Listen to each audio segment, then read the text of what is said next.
সীমান্তে চোরাচালানের পাশাপাশি পুশিন এখন নিত্যদিনের ঘটনা। প্রায় প্রতিদিনই সীমান্তবর্তী বিভিন্ন এলাকা দিয়ে ভারত থেকে পুশিনের ঘটনা ঘটছে।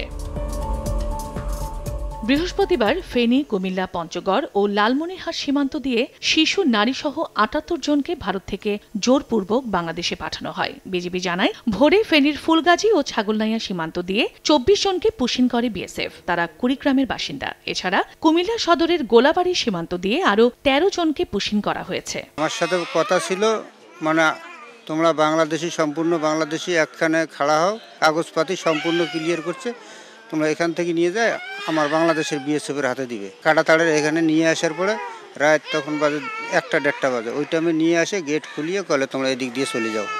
ট্রেন স্টেশনে নামা দিচ্ছে, ওর থেকে গিয়ে পুলিশে ফের নিয়ে এসছে, নিয়ে এসে পুলিশ জায়গা নিয়ে এসে গেট দিয়ে এসে পার করে দিচ্ছে। আমি গেছি ২০০৭ সালে। আমার সাথে আমার পরিবারের আছে ৫ জন। ফেনী বর্ডারের বিভিন্ন অংশে তাদেরকে নিয়ে যাওয়া হয় ১২ জন করে।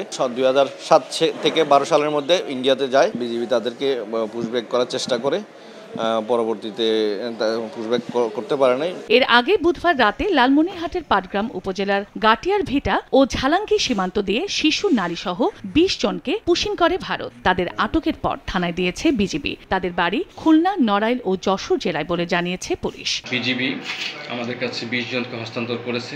তার মধ্যে ১১ জন মহিলা, ৭ জন বাচ্চা, ২ জন পুরুষ।